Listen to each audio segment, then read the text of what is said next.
So, hello and welcome to my channel. To all of you who are present here, who are watching editorial analysis, a very good morning. तो चलिए start करते हैं.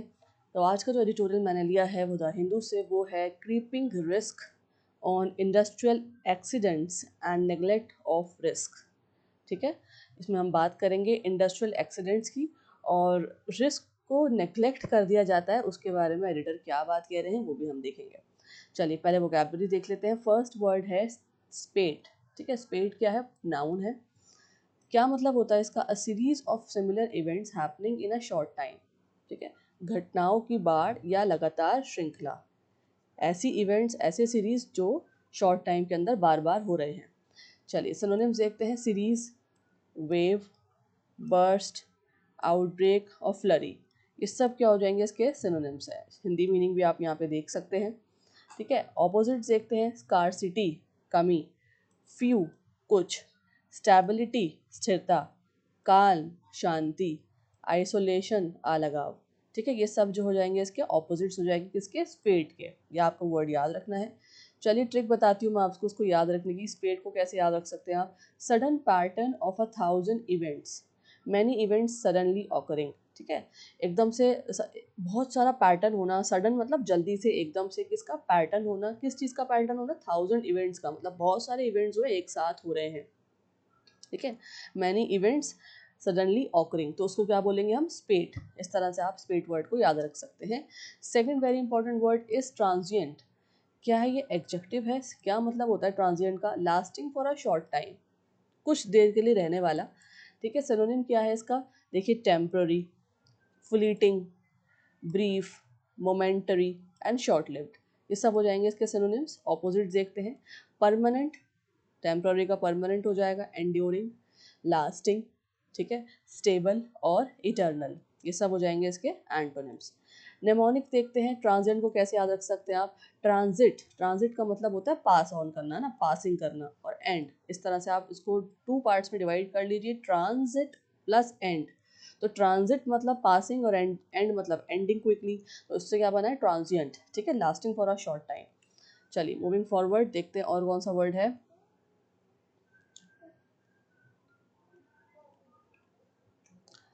Third very important word is oversight. ठीक है, क्या मतलब होता है इसका? क्या है? पार्ट ऑफ स्पीच नाउन है और इसका मतलब होता है फेलियर टू नोटिस समथिंग और सुपरविजन. ठीक है, किस चीज़ में फेलियर होना? किसी चीज़ को ना देखने में, है ना. सुपरविजन कमी होना. ठीक है, नोटिस करने की कमी होना और उसमें फेल हो जाना, उसे बोलेंगे ओवरसाइट. ठीक है, फेलियर टू नोटिस. चलिए सिनोनिम्स क्या होंगे इसके? नेग्लेक्ट, ठीक है, एरर, ओमिशन, मिस्टेक और स्लिप, ये सब हो जाएंगे इसके सिनोनिम्स. आ जाते हैं एंटोनिम्स पे. अटेंशन, केयर, मॉनिटरिंग, प्रिसीजन और एक्यूरेसी. ठीक है, ये सब हो जाएंगे इसके एंटोनिम्स. नेमोनिक देख लीजिए. Over plus site, two parts में इसको डिवाइड कर लिया है. Seeing over something but missing it, किसी चीज़ को अच्छे से देखना, ऊपर से देखना, निगरानी करना, बट उसको उसमें कुछ चीज़ मिस हो जाना, उसे बोलेंगे ओवर साइट. ठीक है, चलिए फोर्थ पे आ जाइए. Very important, calibration. कैलिब्रेशन क्या है? नाउन है. क्या मतलब होता है इसका? Process of adjusting instruments for accuracy. ठीक है, किसको एडजस्ट करना? इंस्ट्रूमेंट्स को. किस चीज़ के लिए? एक्यूरेसी के लिए. उसे बोलते हैं कैलिब्रेशन, उस प्रोसेस को बोलते हैं कैलिब्रेशन. सिनोनिम्स देखिए. एडजस्टमेंट्स, ठीक है, ट्यूनिंग, सुधार, स्टैंडर्डाइजेशन, अलाइनमेंट और रेगुलेशन, ये सब हो जाएंगे कैलिब्रेशन के सिनोनिम्स. और अब ऑपोजिट देखते हैं. Miss alignment, error, distortion, inaccuracy, disruption, ये सब हो जाएंगे ऑपोजिट्स. इनको नोट करेंगे, हिंदी मीनिंग भी आप साथ साथ रीड ऑन कर सकते हैं. नेमोनिक ट्रिक देखते हैं. कैलिब्रेशन का होता है, जैसे इसको आप टू पार्ट्स में डिवाइड कर दीजिए. कॉल प्लस लिबरेट, उसका मतलब क्या हो जाएगा? To balance correctly. ठीक है, बैलेंस करना किसी चीज़ को करेक्टली, सही से, तो कैलिब्रेशन. चलिए फिफ्थ वेरी इंपॉर्टेंट वर्ड क्या है? Fabrication. It is a noun. क्या मतलब होता है इसका? कंस्ट्रक्शन और मैन्युफैक्चरिंग, कंस्ट्रक्शन करना या मैन्युफैक्चर करना, निर्माण करना किसी चीज़ का. ठीक है, सिनोनिम्स देखते हैं. मैन्युफैक्चरिंग, प्रोडक्शन, असेंबली, कंस्ट्रक्शन और क्रिएशन. ठीक है, ये सब हो जाएंगे इसके सिनोनिम्स. चलिए ऑपोजिट्स देखते हैं. डिस्ट्रक्शन, ठीक है, डिसमैंटलिंग, डिमोलिशन, ब्रेक डाउन और रुइन। ठीक है, ये सब हो जाएंगे इसके ऑपोजिट्स। चलिए निमोनिक देखते हैं। फैब्रिकेशन को आप कैसे याद रख सकते हैं? फैब्रिक, ठीक है, क्लॉथ, क्लॉथ कैसे बनता है? बुनाई करके बनता है। तो building something, fabric, building something, उसके अंदर एक्शन आप एड ऑन कर लीजिए, फैब्रिकेशन। चलिए 6 वेरी इंपॉर्टेंट वर्ड्स क्या है? ऑडिटिंग, ऑडिटिंग, ठीक है, पार्ट ऑफ स्पीच इसकी क्या है? नाउन है। क्या मतलब होता है इसका? देखते हैं। ऑफिशियल इंस्पेक्शन ऑफ अकाउंट्स और सिस्टम। इंस्पेक्शन होना किसका? अकाउंट्स का या सिस्टम्स का। कैसे? ऑफिशियली, याद रखेंगे आप, ऑफिशियल इंस्पेक्शन होना उसे बोलते हैं ऑडिटिंग। सिनोनिम्स देखिए, inspection, review, examination, evaluation, assessment, ये सब हो जाएंगे इसके सिनोनिम्स। ऑपोजिट्स क्या होंगे अब?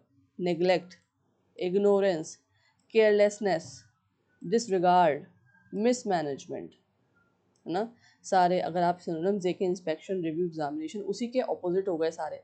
नेग्लेक्ट करना, इग्नोर करना, केयरलेसनेस होना, डिसरिगार्ड करना, मैनेजमेंट ना होना, ठीक है। तो सब जो है ऑडिटिंग के ऑपोजिट्स हो जाएंगे ये सारे वर्ड्स। निमोनिक ट्रिक देखिए, audit, authority uses data in testing, मतलब ऑडिट करना मतलब अथॉरिटी जो है वो यूज़ करती है डेटा को टेस्ट करने के लिए। चलिए next very important word, hazardous.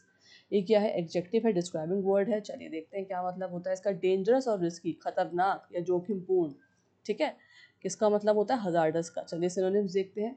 Dangerous, risky, unsafe, perilous, toxic, all these will be the synonyms of the word hazardous, and then we will move to antonyms. Opposite क्या होंगे? safe, harmless, secure, stable and protected, सब इसके opposites हो जाएंगे, ठीक है।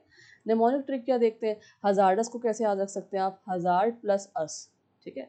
तो hazard और अस से डेंजर मतलब हमें, तो हजार्डस, इस तरह से ये राइमिंग वर्ड्स मैच हो रहे हैं, राइम कर रहे हैं, तो आप इसको याद रख सकते हैं छोटी सी निमोनिक ट्रिक से।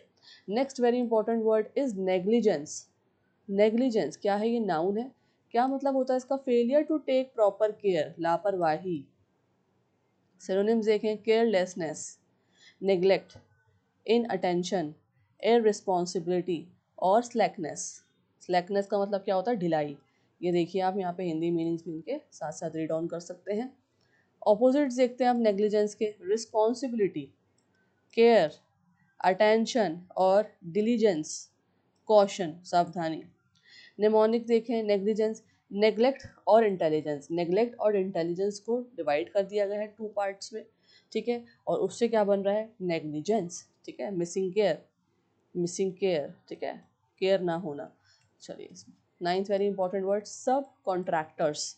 सब कॉन्ट्रैक्टर्स नाउन है। क्या मतलब होता है इसका? Secondary hired companies working under main contractor, ठीक है, उप ठेकेदार। सेकेंडरी हायर्ड कंपनीज होती हैं जो मेन कॉन्ट्रैक्टर के अंदर काम कर रही होती हैं। चलिए सिनोनिम्स देखते हैं इसके। Vendors, agents, freelancers, outsource firms और पार्टनर्स, ये सब हो जाएंगे इसके सिनोनिम्स। ऑपोजिट क्या होंगे? Principal contractor, employer, owner, direct worker या in house team. These all will be the antonyms of the word subcontractors. ये सारे वर्ड्स इंपॉर्टेंट है, एडिटोरियल में आए हैं। चलिए निमोनिक ट्रिक देख लीजिए। सब मतलब अंडर, कॉन्ट्रैक्टर मतलब हायर वर्कर। तो इससे आप दोनों से, ये दो को डिवाइड कर लिया गया है 2 पार्ट्स में, सब और कॉन्ट्रैक्टर देखिए ना, प्लस कॉन्ट्रैक्टर। तो सब मतलब अंडर और कॉन्ट्रैक्टर मतलब जो वर्कर्स हायर्ड किए गए हैं, और उसको मिला के क्या बना? वर्किंग अंडर मेन कॉन्ट्रैक्टरशिप, ठीक है, ऐसे वर्कर जो काम कर रहे हैं मेन कॉन्ट्रैक्टर के अंडर। चलिए आज ये फ्रेजल वर्ब से very important, build up. Build up is a phrasal verb to increase gradually over time और एक्यूमुलेट स्लोली, थोड़ा थोड़ा करके बढ़ना। Example, safety risk in industrial boilers build up over time due to poor maintenance and lack of inspection. Poor maintenance होने की वजह से, lack of inspection होने की वजह से क्या हो रहा है? इंडस्ट्रियल बॉयलर्स जो हैं उसके अंदर क्या हो रही है? सेफ्टी रिस्क बढ़ते जा रहे हैं, ठीक है। इसी के ऊपर एडिटोरियल है। बॉयलर्स क्या होते हैं? बॉयलर्स बड़े बड़े स्टीमर्स होते हैं, आप कह सकते हैं। उसके अंदर क्या होता है? स्टीम को बनाया जाता है प्रेशर से, हीट अप करके, ठीक है। तो अभी हाल ही का इंसिडेंट है कि बॉयलर जो है कहीं पर ब्लास्ट हो गया है, वो हम देखेंगे, समझेंगे। तो this is the example of a phrasal verb here, build up. चलिए next very important phrasal verb देखते हैं, carry out. Carry out to perform और एग्जीक्यूट अ टास्क, ड्यूटी और इन्वेस्टिगेशन। ठीक है, परफॉर्म करना, एग्जीक्यूट करना किसी टास्क को, ड्यूटी या इन्वेस्टिगेशन को। एग्जाम्पल देखिए, investigators carry out detail checks after every industrial incident to identify the cause of failure. ठीक है, फिक्स प्रपोजिशंस, फोकस के साथ यहाँ ऑन है, देखिए प्रपोजिशन फोकस ऑन, क्या मतलब होता है इसका? टू कंसंट्रेट अटेंशन और effort on a particular subject और issue. Example, the regulatory framework in India tends to focus on fabrication standards rather than continuous safety monitoring। ठीक है, जो पहले से स्टैंडर्ड्स बनाए हुए हैं रेगुलेटरी फ्रेमवर्क इंडिया का, उसी पे ही काम करता रहता है, फोकस करता रहता है, सेफ्टी लगातार सेफ्टी मॉनिटरिंग नहीं रहती इंडस्ट्रियल फ्रेमवर्क के अंदर। चलिए और आगे देखते हैं, ड्यू टू, यहाँ देखिए टू क्या है? प्रपोजिशन है। फिक्स प्रपोजिशन क्या मतलब होता है इसका? देखिए, because of something use to show the reason for an event और सिचुएशन, किसी की वजह से दिखाना, क्या रीजन किसके अंदर? इवेंट या सिचुएशन को दिखाना। ठीक है, मैं बताती हूँ, देखिए एग्जांपल देखिए, many boiler explosions occur due to over pressure, scaling and poor maintenance over time. तो क्या बताया गया है? बॉयलर एक्सप्लोजन का बताया गया। क्यों हो रहा है boiler explosion? Occur due to, यहाँ देखिए प्रपोजिशन लगा ड्यू टू, इसलिए हो रहे हैं ओवर प्रेशर की वजह से, स्केलिंग की वजह से और पुअर मेंटेनेंस की वजह से ओवर टाइम। तो इस तरह से हम इस प्रपोजिशन को यूज़ करेंगे। कॉलोकेशंस है, फर्स्ट है रेगुलेटरी फ्रेमवर्क, ये काफ़ी बार आया है, मैं दोबारा से आपको एक्सप्लेन कर रही हूँ। ठीक है, जो बार बार कॉलोकेशंस आ रहे हैं, जितने वर्ड्स आ रहे हैं वो जो कॉन्टिन्यूसली आ रहे हैं उसको आप नोट करेंगे, देखेंगे। ठीक है, क्या मतलब है रेगुलेटरी फ्रेमवर्क का? It refers to the system of rules, laws and guidelines that control industrial safety and inspection in factories and plants. ठीक है, ऐसे रूल्स, सिस्टम्स और गाइडलाइंस का जो देखते हैं, कंट्रोल करते हैं, क्या? इंडस्ट्रियल सेफ्टी को और इंस्पेक्शन को, कहाँ पे? फैक्ट्रीज और बड़े बड़े पावर प्लांट्स में। ठीक है, उसे क्या बोलते हैं? Regulatory framework. अब यहाँ देखेंगे कि फ्रेमवर्क जो है वो कोलोकेट होता है रेगुलेटरी के साथ, because laws and rules are discussed on structural system. ठीक है, हमें पता है कि लॉज हैं, जितने भी रूल्स हैं, रेगुलेशंस हैं, वो किसके अंदर आते हैं? स्ट्रक्चरल सिस्टम के अंदर आते हैं। तो फॉर्मल इंग्लिश के अंदर हम हमेशा रेगुलेटरी फ्रेमवर्क बोलेंगे, कभी भी रेगुलेशन स्ट्रक्चर या रूल फ्रेमवर्क नहीं लिखेंगे, ना बोलेंगे। ठीक है, रेगुलेटरी फ्रेमवर्क की कॉलोकेशन है। चलिए, second very important collocation from the editorial is safety systems. Safety systems अभी कैसे आया है? It refers to the protective mechanisms, किसको रेफर करा जा रहा है? प्रोटेक्टिव मैकेनिज्म्स को रेफर करा जा रहा है, जो इंडस्ट्रियल प्लांट्स में डिज़ाइन किए जाते हैं। क्यों डिज़ाइन किए जाते हैं? ताकि प्रिवेंट किया जाए एक्सीडेंट्स को, जैसे कि boiler explosions and gas leaks. तो हाल ही में काफ़ी हमें इंसिडेंट्स मिले हैं, कभी बॉयलर एक्सप्लोजन के मिलते हैं, कभी गैस लीक्स वगैरह के मिलते हैं पावर प्लांट्स में। तो सेफ्टी सिस्टम्स क्या है? एक प्रोटेक्टिव मैकेनिज्म होता है, इंडस्ट्रियल प्लांट में डिज़ाइन किया जाता है ताकि इंसिडेंट्स ना हो। ठीक है, चलिए देखते हैं, सिस्टम जो है वो कोलोकेट किया जाता है सेफ्टी के साथ हमेशा, क्योंकि because safety measures are designed as organize systems. ठीक है, क्योंकि सेफ्टी मेजर्स का मतलब होता है ऐसे डिज़ाइन करना किसी चीज़ को कि वो ऑर्गेनाइज सिस्टम्स की तरह काम किया करें। तो सिस्टम्स को हमेशा कोलोकेट करेंगे हम सेफ्टी के साथ। ठीक है, फॉर्मल यूजेज में भी अगर देखें तो सेफ्टी सिस्टम्स, कभी भी सेफ मशीन्स या सिक्योरिटी सिस्टम्स नहीं बोलेंगे टेक्निकल कंटेक्स्ट में। आपने कभी रीड भी नहीं करा होगा, एडिटोरियल या न्यूज़ में सुना भी नहीं होगा, हमेशा ऐसा बोला जाता है सेफ्टी सिस्टम। कभी भी हम सेफ मशीन्स या सिक्योरिटी सिस्टम्स नहीं लिखेंगे, बोलेंगे। फाइन, चलिए वन वर्ड सब्स्टिट्यूशन पे आ जाइए, very important from the editorial. Catastrophe किसका सब्स्टिट्यूट है? ये a sudden and wide spread disaster causing great damage और लॉस ऑफ लाइफ। एकदम से या बहुत बड़ा नुकसान हो जाना, डिजास्टर हो जाना। ठीक है, यहाँ तक कि लॉस ऑफ लाइफ भी इसमें शामिल है, डैमेज भी और लॉस ऑफ लाइफ भी, उसे बोलते हैं catastrophe. Second very important word is dereliction. Dereliction किसका सब्स्टिट्यूट है? डेलिब्रेट और negligent failure to carry out duties और रिस्पॉन्सिबिलिटीज। ठीक है, डेलिब्रेट या नेग्लिजेंट फेलियर होना, जानबूझ के हो जाना या नेग्लिजेंट की वजह से हो जाना। ठीक है, नेग्लिजेंस की मैंने आपको बताया अभी, नेग्लिजेंस का मतलब क्या होता है? ना देखना। ठीक है ना, तो उसकी वजह से, ओवरसाइट ना करना, उसकी फेलियर की वजह से। और किसके अंदर फेलियर होना? किसकी? ड्यूटीज़ और रेगुलेट रिस्पॉन्सिबिलिटीज़ है, जो रेगुलेशंस है उनको ना देखना। ठीक है, इन्वेस्टिगेट ना करना, ऑडिट्स ना करना, उसकी वजह से क्या हो जाना? फेलियर हो जाना। तो उसे हम बोलेंगे डेरिलिक्शन। ये देखिए, लापरवाही से कार्य ना करना। ठीक है, उसे क्या बोलेंगे? डेरिलिक्शन। ईडियम्स पे आ रही है पार्ट 3, वेरी इंपॉर्टेंट, अ टिकिंग टाइम बॉम्ब। देखिए आज के एडिटोरियल में नहीं है कोई भी ईडियम यूज़ नहीं करे हैं एडिटर ने, लेकिन इसी थीम से रिलेटेड जो इंपॉर्टेंट थी ईडियम्स हैं आपके एग्जाम पॉइंट ऑफ व्यू से, वो मैंने यहाँ पे दे दिए हैं। फर्स्ट है अ टिकिंग टाइम बॉम्ब। तो इसका मतलब क्या होता है, देखिए इस ईडियम का, something dangerous that is likely to cause serious problems और डिजास्टर इन द फ्यूचर। कोई ऐसी डेंजरस चीज़ जिसकी वजह से क्या होने वाले हैं, सीरियस प्रॉब्लम हो जाए या डिजास्टर हो जाए फ्यूचर के अंदर। एग्जाम्पल देखिए, neglected boiler maintenance in industrial plants is a ticking time bomb for major accidents. जो नेग्लिजेंस है, जो बॉयलर्स को उसकी मेंटेनेंस को नहीं देखा जाता इंडस्ट्रियल प्लांट्स के अंदर, वो क्या है, एक टिकिंग टाइम बॉम्ब है। एक बॉम्ब से रिलेट किया गया है जो कॉन्टिन्यूसली टिकिंग कर रहा है, ठीक है ना। तो आपने बहुत सारी जगहों पे देखा होगा, शोज़ में देखा होगा, या बेसिकली कार्टून्स में ऐसा दिखाते हैं कि क्या कहते हैं, बॉम्ब है और उसमें टिक टिक टिक की आवाज़ आती है। तो इसलिए अ टिकिंग टाइम बॉम्ब है क्या, नेग्लेक्टेड बॉयलर्स जिनकी मेंटेनेंस नहीं हो रही, और वो क्या बन जाते हैं फ्यूचर में, मेजर एक्सीडेंट्स बन जाते हैं जब वो ब्लास्ट होते हैं, एक्सप्लोड होते हैं। ठीक है, next very important idiom is playing with fire. अब इसका मतलब ये नहीं कि फायर से खेलना, इसको देखते हैं एज अ मुहावरा, एज अ ईडियम कैसे यूज़ किया गया है या यूज़ कर सकते हैं इस थीम के अकॉर्डिंग। प्लेइंग विद फायर का मतलब taking a serious risk that can lead to danger और हार्म। ऐसा रिस्क, सीरियस रिस्क ले लेना जो लीड करता हो डेंजर या हार्म की तरफ। जानबूझकर बड़ा जोखिम लेना जो नुकसान पहुंचा सकता है, जानबूझकर लेना कोई बड़ा जोखिम, ठीक है। एग्जाम्पल देखें सेंटेंस में, इग्नोरिंग सेफ्टी इंस्पेक्शंस। अब सेफ्टी इंस्पेक्शन को इग्नोर किया जा रहा है इन केमिकल फैक्ट्रीज। कहाँ पे, केमिकल फैक्ट्रीज में। Is like playing with fire, कैसा है, जैसे हम फायर से खेल रहे हैं। ठीक है, चले आगे बढ़ते हैं। Jargons very important from the editorial. First है सेल्फ सर्टिफिकेशन। सेल्फ सर्टिफिकेशन ये क्या है, a system where organisations declare compliance with rules without external inspections.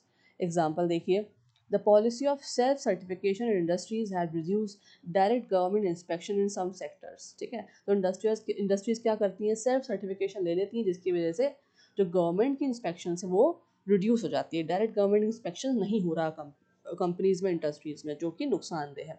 और सेकंड वेरी इंपॉर्टेंट जार्गन है रेगुलेटरी ओवरसाइट। ये काफ़ी बार आया, रेगुलेटरी ओवरसाइट, इसको नोट करेंगे। Monitoring and supervision by government authorities to ensure rules and safety standards are followed. Monitoring करना, supervision करना, ऑडिट्स करना, किसकी वजह से, किसके लिए, कहाँ से, गवर्नमेंट अथॉरिटीज़ की तरफ से, ताकि रूल्स और सेफ्टी स्टैंडर्ड्स को फॉलो किया जा सके। ठीक है, this is called regulatory oversight. Example देखें, weak regulatory oversight can increase the risk of industrial accident and safety violations. अगर वीक रेगुलेटरी ओवरसाइट रहेगा, उसकी वजह से क्या हो जाएगा, जो इंडस्ट्रियल एक्सीडेंट्स का रिस्क है वो भी बढ़ेंगे और सेफ्टी वायलेशंस के रिस्क भी बढ़ जाएंगे। ठीक है, दीज आर द जार्गन्स। चलिए, this is the editorial from the Hindu newspaper. Read out, keywords को मार्क करें, ठीक है, वोकैबलरी देखें, जार्गन्स, कोलोकेशन, स्टैट्स वगैरह देखें, और जितने भी इंपॉर्टेंट स्टेटमेंट्स हैं वो आप नोट करें। चलें, I am giving you 2 minutes, read it out.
So now coming back to the editorial and let's see what it is all about. ठीक है, आपने रीड करा स्किमिंग मेथड से, आपने रीड करा, आपको आइडिया हो गया होगा कि किस बारे में है। मैं इसको एक्सप्लेन कर देती हूँ, सारे इंपॉर्टेंट पॉइंट्स और नोट्स आपको बता देती हूँ। ठीक है, it explains that industrial accidents like boiler explosion do not happen suddenly. अब इस एडिटोरियल से हमें पता लग रहा है कि जो एक्सप्लोजन हुआ है हाल फिलहाल में, बॉयलर एक्सप्लोजन, वो एकदम से नहीं हो सकता, ना हुआ। They are the result of small risk. किसकी वजह से हो रहा है कि छोटे छोटे रिस्क फैक्टर्स हैं जिनको इग्नोर कर दिया जाता है, that build up over time due to poor maintenance. क्यों इग्नोर किया जाता है? देखिए, पुअर मेंटेनेंस की वजह से, मेंटेनेंस नहीं की जाती बॉयलर्स की, वीक मॉनिटरिंग, मॉनिटरिंग नहीं होती इंडस्ट्रियल साइट्स की, और रेगुलेटरी गैप्स आ जाते हैं। इस वजह से ये ब्लास्ट और एक्सप्लोजन हो जाते हैं, हुए हैं। It highlights recent accidents in India. अब इंडिया में इसके अलावा भी बहुत सारे एक्सीडेंट्स हुए हैं, वो यहाँ पे देखेंगे, अभी बताऊंगी मैं आपको। स्पेशली इन इंडस्ट्रियल प्लांट्स, कहाँ पे होते हैं ज़्यादातर? इंडस्ट्रियल प्लांट्स में। And shows how safety systems often fail during restart phases और अनस्टेबल ऑपरेशंस। ठीक है, और इससे क्या पता लग रहा है कि सेफ्टी सिस्टम जो है कैसे फेल हो गए हैं, कब, कहाँ पे? ड्यूरिंग रिस्टार्ट फेजेस में या फिर अनस्टेबल ऑपरेशंस करते वक्त। और क्या बता रहा है article? The article also discusses how regulatory systems in India focus more on paper work. और ज़्यादातर जो है ना, इंडिया का जो इंडस्ट्रियल फ्रेमवर्क है, इंडस्ट्रियल सिस्टम्स रेगुलेटरी फ्रेमवर्क है, फोकस कहाँ करता है?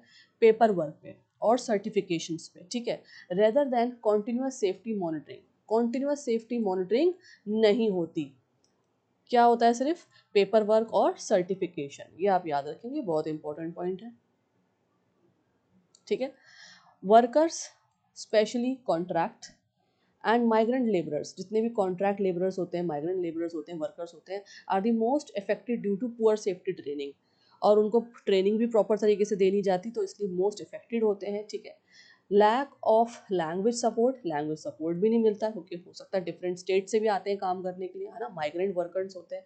And weak accountability of employers, और अकाउंटेबिलिटी जो है एम्प्लॉयर्स की, वो भी बहुत वीक है। इसकी वजह से क्या होता है, ऐसी हजार्डियस सिचुएशंस हो जाती हैं और उनकी डेथ्स भी हो जाती हैं, जो अभी हाल फिलहाल में हुई है।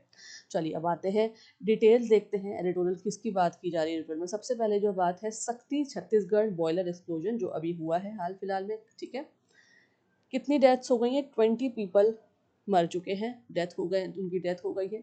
उसके बाद और भी इसी तरह के एक्सीडेंट्स होते रहते हैं इंडिया में, वो देखेंगे। थोड़ा सा रिकॉर्ड यहाँ पे आपके सामने है। पहला है शक्ति छत्तीसगढ़ बॉयलर एक्सप्लोजन के बाद विशाखापट्टनम गैस लीक 2020 में हुआ था। Neyveli thermal power plant blast 2020 में। सनगरेड्डी सनगरेड्डी इंडस्ट्रियल एक्सप्लोजन 2024 और 2025। Then Pune industrial belt safety issues since 2021। तो ये इसके साथ कुछ और रिकॉर्ड्स हैं, कुछ और बातें हैं जहाँ पे explosions, blast, issues, safety issues हमारे सामने आ रहे हैं। और हाल फिलहाल में कौन सा हुआ है? अभी जो हुआ है, शक्ति छत्तीसगढ़ बॉयलर एक्सप्लोजन हुआ है। ठीक है, बॉयलर मैंने आपको बता दिया क्या होता है, स्टीमर होता है जिसमें प्रेशर और हीट से गैस को प्रोड्यूस किया जाता है, स्टीम को प्रोड्यूस किया जाता है। ठीक है, तो वो ब्लास्ट हो गया और 20 डेथ्स हो चुकी हैं। अब देखते हैं कहाँ कहाँ पे है ये जो रिकॉर्ड मैंने आपको ऊपर बताया है, उस प्लेसेस देख लेते हैं नीचे। शक्ति जो है हुआ है, जो शक्ति बॉयलर एक्सप्लोजन हुआ है, वो छत्तीसगढ़ में हुआ है। ठीक है, विशाखापट्टनम आंध्र प्रदेश, नेवेली तमिलनाडु, संगारेड्डी तेलंगाना और पुणे इंडस्ट्रियल बेल्ट महाराष्ट्र। ठीक है, ये भी आप याद रखेंगे प्लेसेस के नाम। अब एविडेंस और टेक्निकल फैक्टर्स देखते हैं। ओवर प्रेशर बॉयलर्स के अंदर बहुत ज़्यादा ओवर प्रेशर किया जाता है। ये सब जो मैं आपको बातें बता रही हूँ, ये वही सब आगे देखिए ऊपर, कि ट्रेनिंग नहीं दी जाती वर्कर्स को। ठीक है, और अकाउंटेबिलिटी भी नहीं है, साथ ही साथ लैंग्वेज का इशूज़ भी हो सकता है।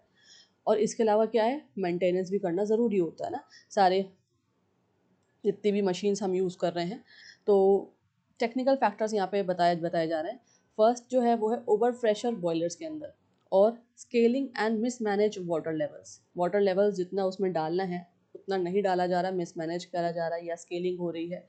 और transient thermal and pressure imbalances, pressure कितना होना चाहिए, ट्रांजिट थर्मल और प्रेशर इम्बैलेंसेस हो जाते हैं। ठीक है, अब नहीं पता वर्कर्स को, वो अपने हिसाब से कर रहे हैं, तो बॉयलर ऑब्वियसली एक्सप्लोड हो जाएगा। सेफ्टी सिस्टम्स इनएक्टिव और इनकैलिब्रेटेड। ठीक है, अब मशीन्स जो है उनको चेकआउट नहीं किया जा रहा, सेफ्टी सिस्टम्स नहीं पता। ठीक है, lack of continuous instrumentation and auditing. Again किस पे फोकस करा जाता है, पेपर वर्क और सर्टिफिकेशंस पे। क्या है, ऑडिटिंग नहीं हो रही, और क्या क्या नहीं हो रहा, कॉन्टिन्यूस इंस्ट्रूमेंटेशन नहीं हो रहा, ठीक है, चेकिंग नहीं हो रही। Certification valid for up to 1 year despite daily risk variations. और self certification replacing surprise inspection होने चाहिए, वो नहीं हो रहा है। Safety manuals not available in native languages. और जो सेफ्टी मैनुअल्स जो हर कंपनी या इंडस्ट्री में, प्लांट्स में ज़रूरी है फॉलो करना, पढ़ना, देखना, वो अवेलेबल ही नहीं है नेटिव लैंग्वेजेस में, ठीक है। कि हमें किसी मशीनरी को कैसे चलाना है, कितना उसमें रूल्स रेगुलेशन जो हैं, जो भी सेफ्टी नॉर्म्स फॉलो किए जाते हैं, वो नहीं पता। तो इस वजह से ये एविडेंसेस हैं, ये टेक्निकल फैक्टर्स आप समझ सकते हैं जो एडिटोरियल में आए हैं। चलिए अब एनालिसिस कर लेते हैं सिचुएशन का जो हमारे सामने आई है बॉयलर एक्सप्लोजन की। Multiple industrial accidents occur in India, specially boiler explosion and gas leaks due to system failures and poor safety management की वजह से होते हैं, ठीक है। अब ये वाला क्यों हुआ, neglect of maintenance and safety checks, ठीक है। नेग्लिजेंस हुआ किसका, मेंटेनेंस का, मेंटेनेंस नहीं देखी गई और सेफ्टी चेक्स भी नहीं हुए। वीक रेगुलेटरी ओवरसाइट, जो ओवरसाइट है वो वीक है, ठीक है ना, चेकअप्स नहीं हो रहे और रेगुलेटरी जो मैकेनिज्म है वो देखा नहीं जा रहा, ऑडिटिंग नहीं हो रही। Unsafe restart operation in plants, जो रीस्टार्ट ऑपरेशंस होते हैं वो क्या है, अनसेफ है, लोगों को नहीं पता, वर्कर्स को नहीं पता कैसे रीस्टार्ट करना है, मशीन्स को ऑपरेट करना है प्लांट्स के अंदर। Over reliance on certification institute of real time monitoring, real time monitoring की बजाय क्या हो रहा है, सारा रिलायंस जो है, सारा फोकस जो है वो सर्टिफिकेशन के ऊपर है, पेपर वर्क के ऊपर है। Poor contractor based labour system, जो कॉन्ट्रैक्टर बेस्ड लेबर सिस्टम है बहुत ज़्यादा पुअर है, ठीक है। तो ये सारी चीज़ें हैं। अब कैसे इसको हैंडल किया जाए, हाउ इट वाज हैंडल्ड, कैसे इसको हैंडल किया गया वो देखते हैं। पोस्ट इंसिडेंट इन्वेस्टिगेशंस वर कंडक्टेड, पोस्ट इन्वेस्टिगेशन जो है वो इंसिडेंट की वो कंडक्ट की करी गई। Boiler accident inquiry rules notified in 2025। However structural gaps in regulation still remain, जो गैप्स आए इसके अंदर वो बहुत इंपॉर्टेंट है, वो गैप्स नहीं होने चाहिए, ठीक है। जुडिशरी का क्या रोल है देखते हैं। Regulatory framework exist but is weak in enforcement करने में बहुत ज़्यादा वीक है। रेगुलेटरी फ्रेमवर्क तो बना दिया गया है लेकिन उसको इन्फोर्स नहीं किया जा रहा, लागू नहीं किया जा रहा, प्रॉपर तरीके से फॉलो नहीं किया जा रहा, ठीक है। Focus on ease of doing business, reduce strict inspections, किस पे ज़्यादा फोकस है, बिजनेस को करने में ज़्यादा फोकस है कि बिजनेस आसानी तरीके से हो जाए, ज़्यादा, है ना। लेकिन जो रिडक्शन है किसके अंदर है, इंस्पेक्शंस के अंदर नहीं है, स्ट्रिक्ट इंस्पेक्शन नहीं है। Self certification and schedule audits replace surprise checks, वो मैंने आपको बता दिया है पहले कि सर्टिफिकेशंस हैं, शेड्यूल ऑडिट्स नहीं हो रही, ठीक है, सरप्राइज चेक्स नहीं हो रहे। इसका इम्पैक्ट क्या होता है देखिए, फ्रीक्वेंट इंडस्ट्रियल इंसिडेंट्स होते रहते हैं, फिर एक्सीडेंट्स जैसे पहले मैंने बताया इंडिया में और भी बताया, शक्ति बॉयलर एक्सप्लोजन के अलावा तो वो हमें नज़र आ रहे हैं, फ्रीक्वेंटली हो रहे हैं। और high risk of contract and migrant workers, सबसे ज़्यादा किसको रिस्क होता है, माइग्रेंट वर्कर्स को, कॉन्ट्रैक्ट वर्कर्स को, उनकी डेथ्स हो जाती हैं। और weak accountability of principal employers. अब इसका सिग्निफिकेंस देख लेते हैं। The issue shows that the India's industrial growth is not matched by safety reforms, leading to preventable disasters becoming routine। तो ये जो डिजास्टर्स हो रहे हैं वो क्या एक रूटीन बन चुका है, ठीक है। और जो इंडस्ट्रियल ग्रोथ के लिए ज़रूरी है वो सेफ्टी नॉर्म्स मैच नहीं हो रहे, नॉट मैच देखिए वर्ड आया। तो ये जो सेफ्टी नॉर्म्स बनाए गए हैं इंडियन इंडस्ट्रियल के सेक्टर्स के लिए, ग्रोथ के लिए, वो सेफ्टी नॉर्म्स मैच नहीं हो रहे। साथ ही साथ ये जो डिज़ास्टर्स हैं वो एक रूटीन फॉर्म बन गया है, स्केड्यूल्ड फॉर्म बन गया है इंडिया में, ठीक है। चलिए देखते हैं सजेशंस क्या दिए गए हैं एडिटर ने, एडिटोरियल में वो देख लेते हैं। Strengthen continuous monitoring systems institute of yearly certification, yearly certification को ना देखते हुए कॉन्टिन्यूस मॉनिटरिंग सिस्टम्स बनाए जाएं, किए जाएं। री इंट्रोड्यूस्ड सरप्राइज गवर्नमेंट इंस्पेक्शंस, सबसे ज़्यादा क्या इंपॉर्टेंट है, सरप्राइज गवर्नमेंट इंस्पेक्शंस हो इंडस्ट्रीज़ में, केमिकल प्लांट्स में। और improve instrumentation based safety auditing, safety auditing की जाए। Ensure criminal liability for principal employers in contractors safety failures. और provide multilingual safety training and manual for workers, workers को उनकी language के अकॉर्डिंग जो है मैनुअल दी जाए, ट्रेनिंग, सेफ्टी ट्रेनिंग दी जाए, ठीक है। और improve safety during plant restart phases, जब प्लांट्स को रीस्टार्ट किया जाए उसके फेजेस के दौरान क्या किया जाए, सेफ्टी को इम्प्रूव किया जाए। Shift focus from paper work compliance to real time operational safety, paper work से हटा के रियल टाइम ऑपरेशनल सेफ्टी को देखा जाए। और ये जो पॉइंट था, ensure criminal liability for principal employers in contractor safety failures, मतलब कि अगर कॉन्ट्रैक्टर सेफ्टी फेलियर्स हो जाते हैं तो क्रिमिनल लायबिलिटी को कम किया जाए, ठीक है, बहुत सख्त पनिशमेंट ना दी जाए प्रिंसिपल एम्प्लॉयर्स को। तो ये सारी चीज़ें ज़रूरी हैं होना, और सजेशंस मेंशन किए गए हैं एडिटर के द्वारा एडिटोरियल में, पैसेज में, जो आपके आंसर राइटिंग में बहुत इंपॉर्टेंट है। चलिए आज ये क्वेश्चन आंसर्स पे फर्स्ट देखते हैं। Critically examine the causes of recurring industrial accidents in India with special reference to the role of regulatory frameworks and safety audits. Suggest reforms for improving industrial safety governance. Question हमेशा direct नहीं आएगा कि शक्ति boiler explosion क्यों हुआ था। Question आएगा जिसमें पूरे ऑल ओवर इंडिया को आपको रिप्रेजेंट करना है, तो आपको सारे ही डिटेल्स जो मैंने अभी एक्सप्लेन करी हैं वो आपको यहाँ पे बतानी होगी। पहले आप अगेन इंट्रोडक्शन देंगे, ठीक है, क्या बताएंगे आप? Begin with defining industrial accidents as systemic failures arising from cumulative risk rather than sudden events as highlighted in recent violent explosions. So introduce करेंगे, थोड़ा सा बताएंगे एक्सप्लोजन के बारे में जो हाल फिलहाल में हुआ है, फिर बॉडी में क्या लिखेंगे आंसर्स की वो आप बताएंगे कि क्यों हो रहा है, ठीक है ना, ओवरसाइट नहीं किया जा रहा, आउटडेटेड इंस्पेक्शन सिस्टम्स हैं, ओवर रिलायंस और सेल्फ सर्टिफिकेशन पे ज़्यादा है फोकस, और lack of continuous monitoring and real time instrumentation, unsafe restart phases होते हैं, इंडस्ट्रियल ऑपरेशंस होती है, role of ageing infrastructure, high operational pressure. देखिए एजिंग इंफ्रास्ट्रक्चर, यहाँ पे एक बात आई है, इसका मतलब क्या है, जो मशीन्स हैं वो भी पुरानी हो गई है, उनको मेंटेन नहीं किया जा रहा, उनके मेंटेनेंस, उनका स्ट्रक्चर को चेकआउट नहीं किया जा रहा, उनको बार बार यूज़ किया जा रहा है, तो वो भी आप बताएंगे, और उन पर ज़्यादा प्रेशर डाल दिया जाता है, ठीक है, काम करने के दौरान। और क्या बताएंगे? Workers specially contract migrant workers, किसकी बात हो रही? कॉन्ट्रैक्ट या माइग्रेंट वर्कर्स की। फैक्ट्री ओनर्स एंड ऑपरेटर्स, ठीक है, फैक्ट्री ओनर्स और ऑपरेटर्स का क्या रोल है वो बताएंगे। रेगुलेटरी बॉडीज़ का क्या रोल है, ठीक है, इंस्पेक्शन अथॉरिटीज़ क्या काम कर रही हैं, गवर्नमेंट एजेंसीज क्या काम कर रही हैं वो बताएंगे। उसके बाद यहाँ पे आप देंगे सारा एग्जाम्पल और केस स्टडीज़ जो मैंने आपको बताए हैं। शक्ति बॉयलर एक्सप्लोजन छत्तीसगढ़ में हो गया अभी 2026 में, फिर विशाखापट्टनम गैस लीक के बारे में बताएंगे, नेवेली थर्मल पावर प्लांट जो ब्लास्ट हो गया था 2020 में वो बताएंगे, और संगरेड्डी इंडस्ट्रियल एक्सीडेंट्स 2024-25 इस आंसर में आपको देना पड़ेगा, क्योंकि क्या पूछा है? Recurring industrial incidents in India, ठीक है, तो आपको पूरे इंडिया को यहाँ पे बताना पड़ेगा। उसके बाद कंक्लूड कैसे करेंगे? Shift from periodic certification to continuous safety monitoring. Certification से हमें कहाँ आना है? कॉन्टिन्यूस सेफ्टी मॉनिटरिंग को चेकआउट करना है। मैंडेटरी सरप्राइज इंस्पेक्शंस होने चाहिए, strong enforcement of OSH laws, ठीक है, और criminal liability for safety negligence, साथ ही साथ digital real time safety tracking systems, ये बहुत इंपॉर्टेंट है। Last point, digital real time safety, जब हम डिजिटल वर्ल्ड में रह रहे हैं तो ट्रैकिंग सिस्टम्स भी हमारे होने चाहिए हमारे पास, जिसे हम डिजिटली देख सकें, ठीक है, तो ये सब हम बताएंगे। चलिए क्वेश्चन नंबर 2 पे आ जाइए। Discuss the challenges faced by contract and migrant workers in India's industrial sector in ensuring work place safety.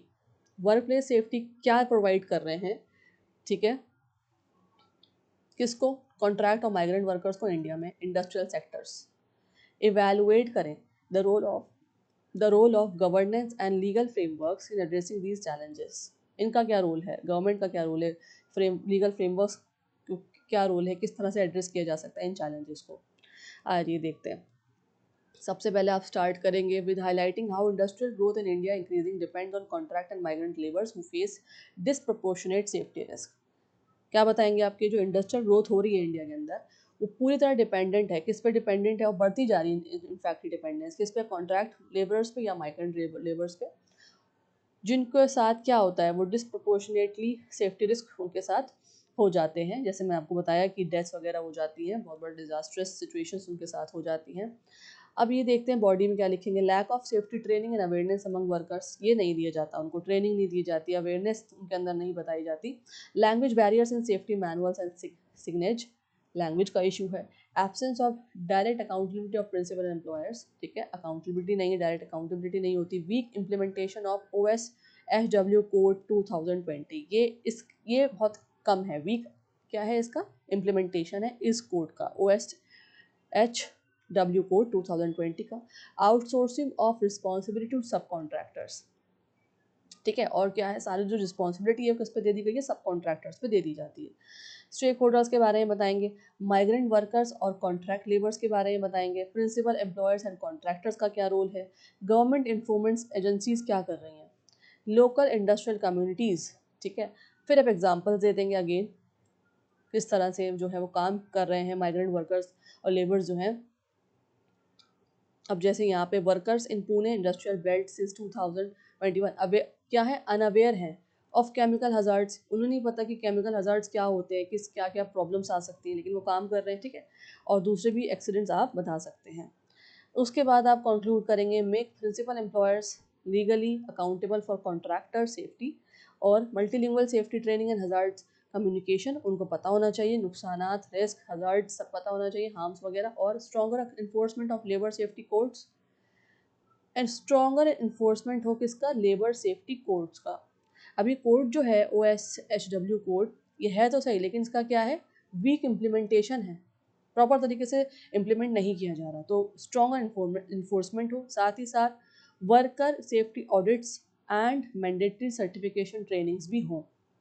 Certification trainings की बात हो रही है यहाँ पे, जो दी जाए लेबर्स को, वर्कर्स को, और साथ ही साथ social security and protection mechanism for migrant workers, social security भी दी जाए, प्रोटेक्शन मैकेनिज्म भी उनको प्रोवाइड की जाए। तो this is how you will write your answer. आज ये क्वेश्चन आंसर्स पे MCQ है ये।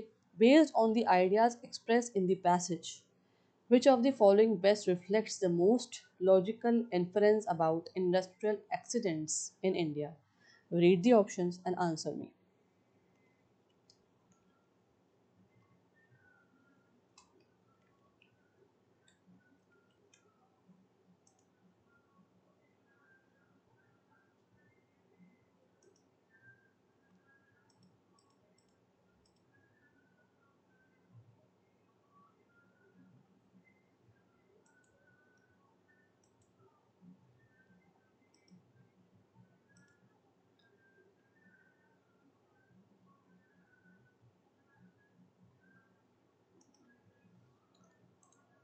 Try to answer, ठीक है।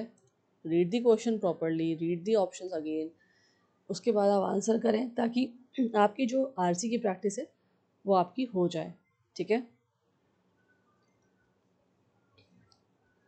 करंट अफेयर्स के साथ साथ आपकी RC की प्रैक्टिस होना बहुत इंपॉर्टेंट है, रीडिंग कॉम्प्रहेंशन की प्रैक्टिस। ठीक है, ओके, इससे रिलेटेड आपके पैसेजेस, क्वेश्चंस, ऐसे राइटिंग सब कुछ आ सकता है।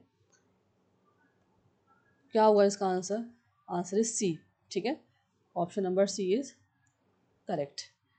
Moving to the next question और next part, you can see यहाँ पे हम मेंस के क्वेश्चंस और ऐसे थीम्स डिस्कस करेंगे जिस पे क्वेश्चंस आ सकते हैं। ठीक है, फर्स्ट थीम है industrial safety as a governance failure, तो ये है सिस्टमिक रिस्क मैनेजमेंट।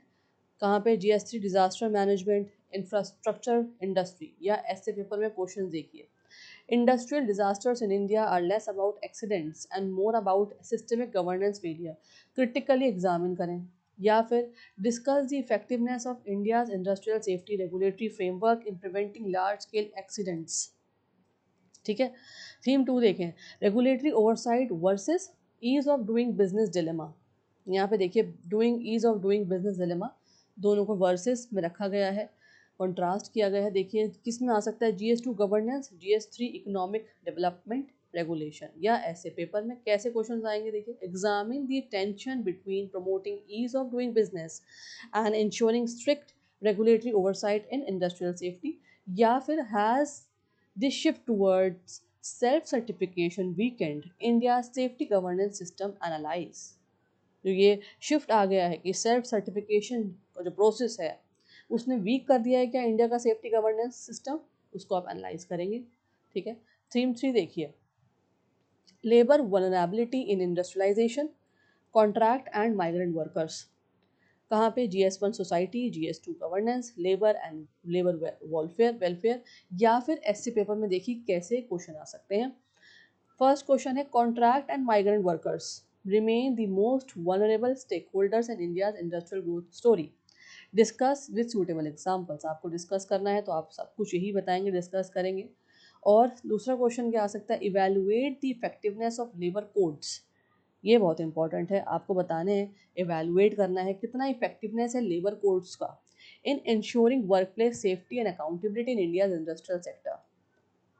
ठीक है, तो इस तरह से क्वेश्चंस पुट अप हो सकते हैं, आपको लिखना है।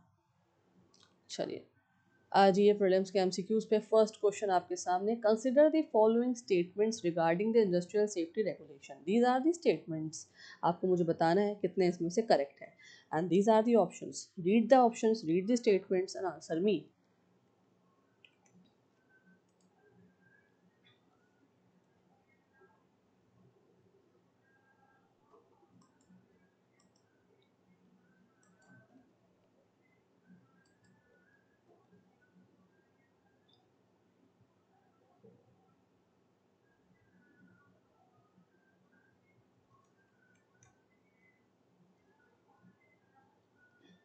What would be the answer of this question? Answer is A. First and third only statements are correct. First and third. ठीक है, चलिए next question, which of the following best explains the potential risk of prioritising ease of doing business in industrial governance, बताएं मुझे इसमें से, read the options.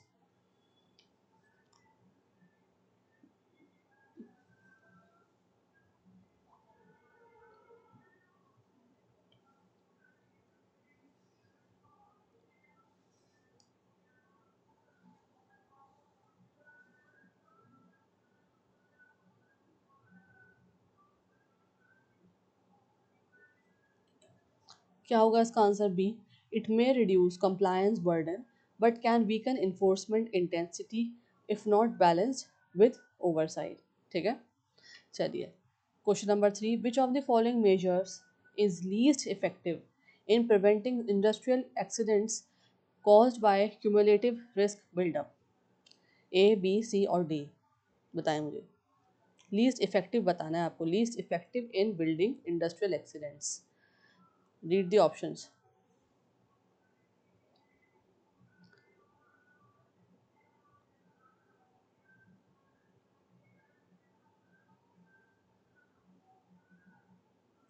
What will be the answer? Answer is B. Scheduled annual safety certification without surprise inspections. Very important. ठीक है, आज ये fourth question पे, consider the following statements, first second and third, these are the statements in front of you and you have to tell me which is or are correct, कितने इसमें से सही हैं according to the passage you understood. ठीक है, आपको मैंने passage बता दिया, समझाया, एक्सप्लेन करा है, उसके अकॉर्डिंग आप मुझे बताएं कि इसमें से स्टेटमेंट कौन से सही है।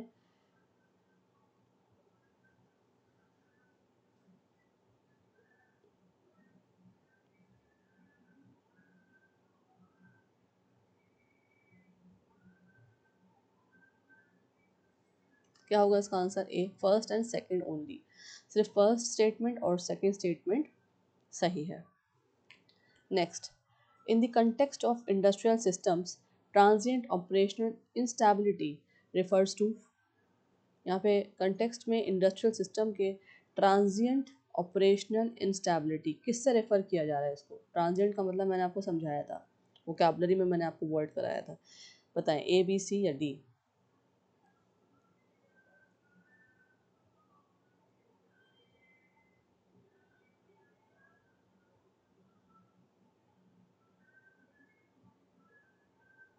कैसे रेफर किया जा रहा है इसको? C, short term fluctuation in pressure, temperature और system balanced during operations like restart और ट्रांजिशन फेजेस। मैंने आपको ट्रांजिशन का मतलब भी समझाया था ना, शॉर्ट टर्म के लिए, तो इसका मतलब जो है आप इसको रिलेट कर सकते हैं ऑप्शन सी से, शॉर्ट टर्म। ठीक है, चलिए पार्ट 7 पे आ जाइए, reading comprehension. What is the tone of the author in the editorial regarding industrial safety governance in India? क्या है टोन ऑथर की आज एडिटोरियल में इंडस्ट्रियल सेफ्टी गवर्नेंस को लेके इंडिया के? एप्रिशिएटिव है, क्रिटिकल है, ह्यूमरस है या न्यूट्रल एंड इंडिफरेंट है?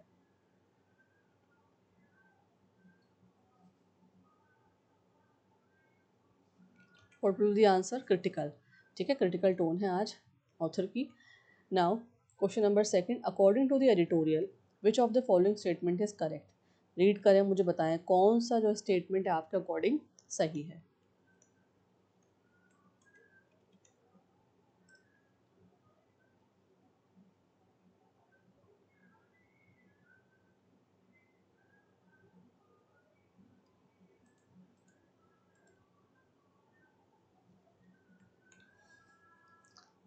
ए, बी, सी और D?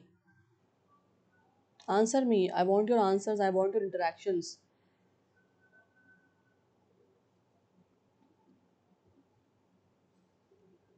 What will the answer? C. Check your answers as well. Answers को check करा करिए. Safety manuals are often unavailable in workers' native languages in many industrial settings. Fine. This is the right answer. So this is the editorial for today. ठीक है, आप लोगों को समझ में आया होगा, करंट अफेयर्स भी आपके अच्छे से हो गए होंगे। फाइन, क्वेश्चन आंसर्स कैसे आ सकते हैं, आरसी प्रैक्टिस बहुत इंपॉर्टेंट है, वोकैबलरी उससे ज़्यादा इंपॉर्टेंट है, जार्गन्स, कॉलोकेशंस, ये सबको नोट करना, ठीक है, क्योंकि ये वर्ड्स, ये कॉलोकेशंस न्यूज़ में आते हैं, बोले जाते हैं, एडिटर्स वगैरह लिखते हैं, तो जब भी आप न्यूज़पेपर पढ़ें तो समझ में आएगा आपको कि हाँ किस बारे में बात हो रही है। अगर आपको जार्गन्स और कॉलोकेशन समझ में आ गए, वोकैबलरी समझ में आ गई, तो न्यूज़ को रीड करना, किसी भी न्यूज़ को समझना आसान है। ठीक है, तो this is the editorial. Thank you for watching.